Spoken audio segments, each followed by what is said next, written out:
relokasi itu selalu menjadi kata yang tidak nyaman buat pemerintahan daerah karena selalu diwarnai dengan bentrokan, pertikaian dan lain sebagainya. Nah, kenapa di Solo enggak? Yang pertama, menurut saya, niat kita ini memang ingin mengangkat mereka, niat kita.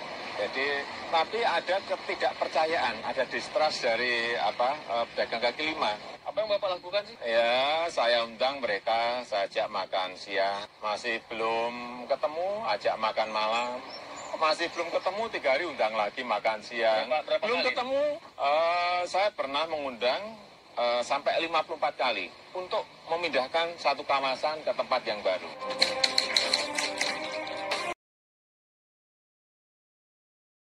Assalamualaikum teman-teman sekalian. Beberapa hari ini kita dihebohkan dengan berita soal kerusuhan yang terjadi di Rempang akibat penggusuran warga oleh aparat yang ada di sana. Sebelumnya saya ucapkan rasa prihatin serta doa yang tulus bagi para korban akibat kerusuhan yang terjadi di Rempang ya teman-teman. Tentu teman-teman sekalian sudah tahu ya bahwa Pulau Rempang akan dijadikan sebagai proyek strategis nasional yaitu Rempang Eco City. Nah, pada kesempatan kali ini saya akan coba membahas masalah yang terjadi di Rempang dari segi ekonomi, sejarah, dan di sini saya juga akan menanggapi komentar dari Presiden Jokowi soal kerusuhan yang terjadi di sana. Yang pertama, tahukah teman-teman mengapa Rempang atau Pulau Batam secara global menjadi kawasan yang bernilai ekonomi tinggi? Ini tidak terlepas dari posisi Pulau Batam yang berada di Selat Malaka. Selat Malaka adalah jalur perdagangan strategis dan tersibuk nomor 2 di dunia setelah Selat Dover di Inggris. Batam sangat dekat dengan Singapura ya. Jaraknya cuma 20 km atau 12,5 mil laut. Dan sekarang penguasa ekonomi di jalur Selat Malaka di dunia ini adalah Singapura, bukan Indonesia.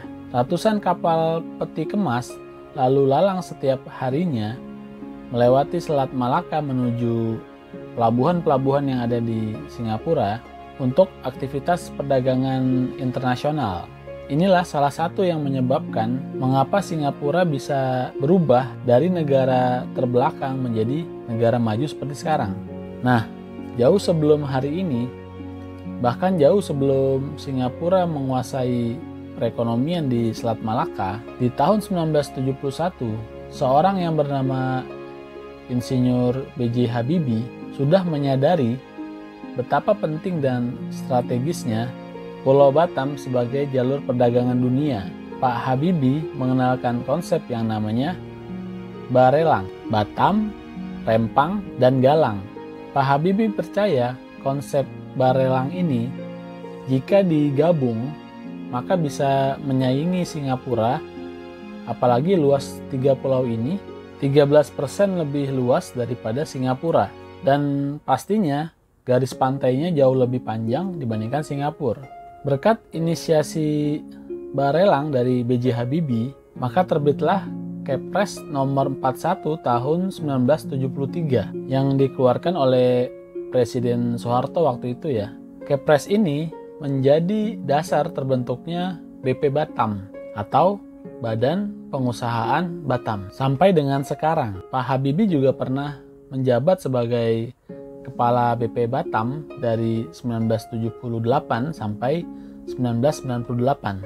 Sampai akhirnya, secara lebih spesifik, pemerintah di tahun 1992 menerbitkan lagi yang namanya Kepres nomor 28 tahun 1992. Kepres ini mengatur kalau wilayah Pulau Rempang dan Pulau Galang masuk dalam pengembangan daerah industri di Pulau Batam. Kedua pulau ini menjadi kawasan berikat ya.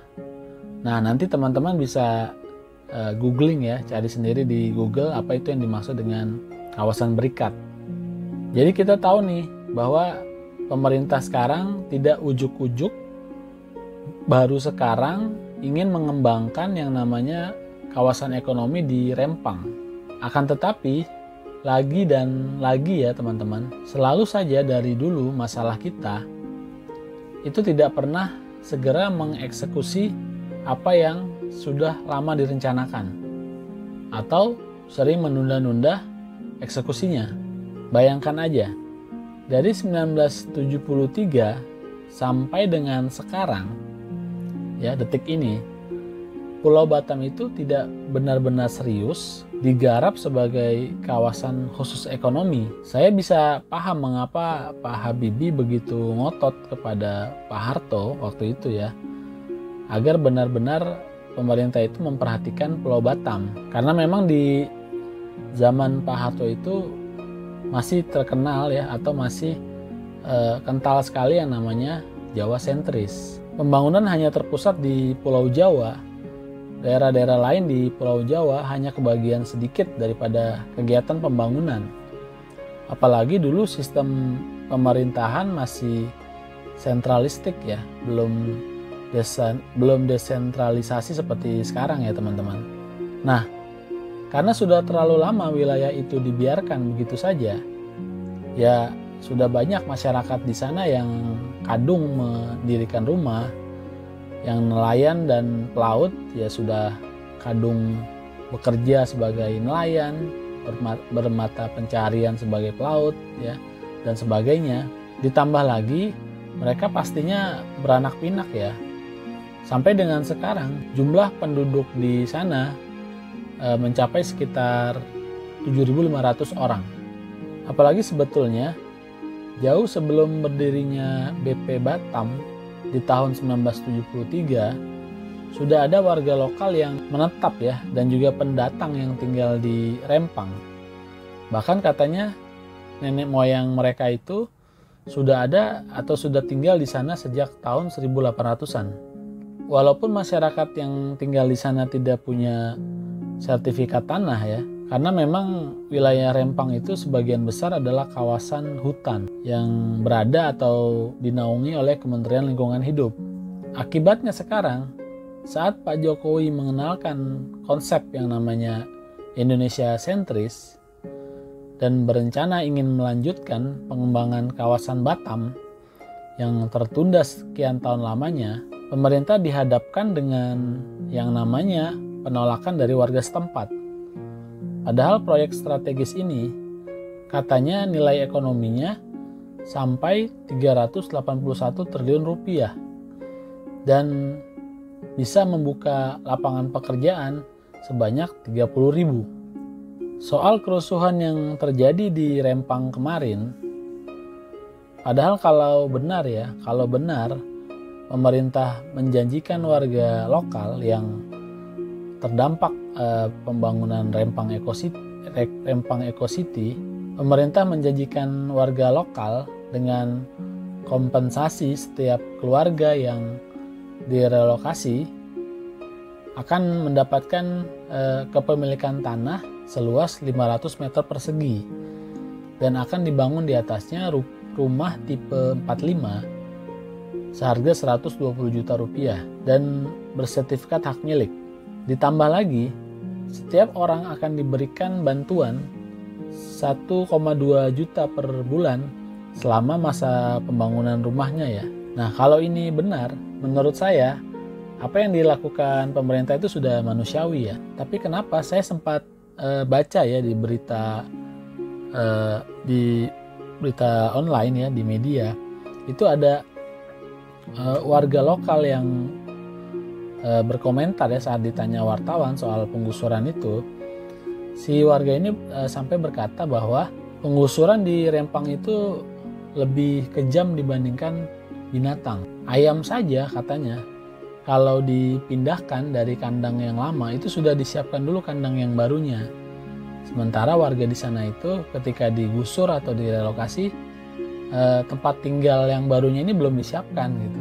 Jadi lebih sadis, lebih kejam daripada binatang itu kata warga lokal di sana ya.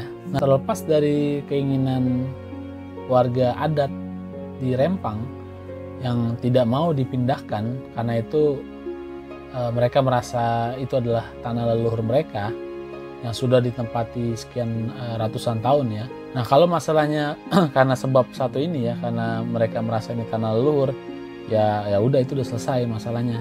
Sampai kapanpun mereka juga nggak akan mau dipindahkan dari sana ya, karena merasa itu adalah tanah leluhur yang harus dijaga. Nah itu nanti harus dicari lagi win-win solution antara warga adat dan pemerintah ya, bagaimana titik temu yang baik di sana. Nah kalau masalahnya benar soal ganti rugi ya dan segala macam sampai harus terjadi bentrokan antara aparat dengan warga, itu sangat disayangkan ya. Sangat disayangkannya begini teman-teman, ketika Pak Jokowi hanya berkomentar ketika ditanya wartawan ya, bahwa itu hanya masalah miskomunikasi. Bahkan Jokowi itu sampai berkata, masa urusan yang gitu aja presiden harus turun tangan. Nah saya waktu dengar Pak Jokowi ngomong seperti itu, saya jadi ingat video jadul ya saat Pak Jokowi masih menjadi wali kota Solo. Waktu itu diwawancarai oleh Alvito Dianova ya di salah satu TV swasta. Dalam video itu Alvito menanyakan soal bagaimana bisa Jokowi memindahkan para PKL yang berjualan liar bertahun-tahun di sekitar stasiun balapan Solo, dan akhirnya para PKL ini, pedagang ini mau direlokasi ke pasar Kelitikan Notoharjo tanpa bentrokan fisik sama sekali. Relokasi itu selalu menjadi kata yang tidak nyaman buat pemerintahan daerah karena selalu diwarnai dengan bentrokan, pertikaian dan lain sebagainya. Nah, kenapa di Solo enggak? Yang pertama menurut saya niat kita ini memang ingin mengangkat mereka, niat kita. Jadi tapi ada ketidakpercayaan, ada distrust dari pedagang kaki lima. Apa yang Bapak lakukan sih? Ya, saya undang mereka, saya ajak makan siang. Masih belum ketemu, ajak makan malam. Masih belum ketemu, 3 hari undang lagi makan siang. Berapa belum kali? ketemu, saya pernah mengundang sampai 54 kali untuk memindahkan satu kawasan ke tempat yang baru. 54 kali makan? Iya, itu baru ketemu. Jadi ada yang namanya pendekatan kelompok dilakukan. Kemudian kan ada yang vokal, 1, 2, 3, 4, 5 sih ada yang vokal. Kemudian pendekatan personalnya juga ada. Kemudian kita harus ngerti, tahu kebutuhan mereka, tahu keinginan mereka apa. Kemudian dibuatkan sebuah proposal lapangan. Jangan sampai kita ini top down ya, tahu-tahu langsung pindah. Padahal nggak tahu sebenarnya problem mereka Jadi apa, masalah mereka apa. 54 kali itu banyak loh Pak. Banyak, selama 7 bulan. 7 bulan? Iya. Hanya untuk membicarakan, menyampaikan ide itu aja? Iya, betul. Bapak merasa itu perlu dilakukan? Karena kan Bapak punya aparatur yang bisa menertibkan, dan karena aturan-aturan kota harus harus pedagang-pedagang liar harus ditertibkan, itu kan sebenarnya kan apakah itu menyelesaikan masalah? Kalau saya pengennya ada sebuah solusi permanen, terselesaikan secara permanen, sehingga itu yang kita lakukan. Kalau hanya pengen cepat bersih aja, beri waktu saya 2 hari, saya bersihkan, saya siapin sapo saya 2.000, gebukin terus, bersih lah. Tapi itu tidak menjadi opsi. Tapi Bapak. tidak, enggak. Bahkan para pedagang dengan sukarela membongkar sendiri dagangan mereka. Padahal wali kota sebelum Jokowi itu tidak sanggup melakukan hal itu. Nah, pada waktu itu Pak Jokowi melakukan yang namanya diplomasi meja makan. Pak Jokowi ini sampai 54 kali mengajak para pedagang untuk makan siang bersama. Dan di sela-sela acara makan, Pak Jokowi itu berdialog serta berdiskusi soal rencana pemindahan mereka ke pasar Kelitikan. Terbukti diplomasi meja makan ala Jokowi ini berhasil meluluhkan hati para pedagang, ya walaupun harus 54 kali ya acara makan itu ya. Nah, gara-gara ini nama Pak Jokowi waktu itu melesat naik ya. Pemberitaan di media massa pun ramai dibahas dan diperbincangkan soal keberhasilan seorang wali kota memindahkan para pedagang kaki lima tanpa bentrokan sama sekali. Ya akhirnya tahu sendiri ya, lama-lama nama Pak Jokowi ini terus naik dan naik karena terus-menerus diekspos pemberitaannya. Akhirnya seorang Jokowi itu berhasil mencuri hati rakyat banyak sampai akhirnya beliau berhasil lolos ke Gubernur DKI ya, Pilkada DKI, dan sampai akhirnya berhasil menjadi seorang presiden seperti sekarang. Ketika ditanya oleh Alvito, kenapa Jokowi mau repot-repot sampai 50 kali ngajak makan pedagang cuma untuk mindahin mereka, padahal Jokowi sebagai wali kota ya, sebagai pejabat itu punya yang namanya aparat. Satpol PP di Solo itu mencapai 2.000 orang ya. Kalau mau kan Pak Jokowi bisa aja nyuruh mereka gebukin setiap hari supaya mau pindah ke Pasar Kelitian ya. Nah, Jokowi jawab lagi nih, apakah itu bisa menyelesaikan masalah? Nah, teman-teman, kalau sekarang Pak Jokowi benar-benar serius menilai Rempang, Eco City ini adalah sebagai aset penting bagi negara yang katanya nilainya sampai 381 triliun ya, dan bisa membuka ribuan tenaga kerja, kenapa Pak Jokowi di akhir masa jabatannya tidak mencoba lagi turun tangan dengan melakukan diplomasi meja makannya terhadap warga Rempang ya, agar warga di sana mau direlokasi tanpa harus terjadi bentrokan fisik. Saya berpikir kalau Pak Jokowi kembali melakukan hal itu sebagaimana dulu dia pernah melakukan kepada para PKL saat menjabat wali kota Solo ya, dan misalkan berhasil gitu ya, ya mungkin akan lebih dari 54 kali itu ngajak makannya ya, ngajak makan siang warga Rempang. Tapi akhirnya jika warga Rempang dengan sukarela mau dipindahkan ke tempat lain ya, dan akhirnya pembangunan Rempang Eco City ini berhasil, pastinya akan menjadi sebuah legacy yang amat berharga dan patut ditiru untuk para presiden setelah Jokowi. Nah, seandainya pun ya Pak Jokowi tidak bisa melakukan hal itu lagi karena mungkin keterbatasan waktu sebagai seorang presiden ya, nggak mungkin beliau menghabiskan waktunya cuma untuk ngurusi warga Rempang aja. Ya setidaknya Pak Jokowi bisa memberikan tips dan trik diplomasi meja makan kepada para bawahannya, baik itu para menterinya, para gubernur, kepala daerah, dan pemerintah daerah di sana. Pada akhirnya kita berharap semoga ada solusi terbaik untuk kedua belah pihak dan semoga tidak terjadi lagi bentrokan fisik yang harus memakan korban jiwa ya teman-teman. Demikian saya akhiri, mohon maaf sebelumnya dan terima kasih teman-teman semua. Wassalamualaikum warahmatullahi wabarakatuh.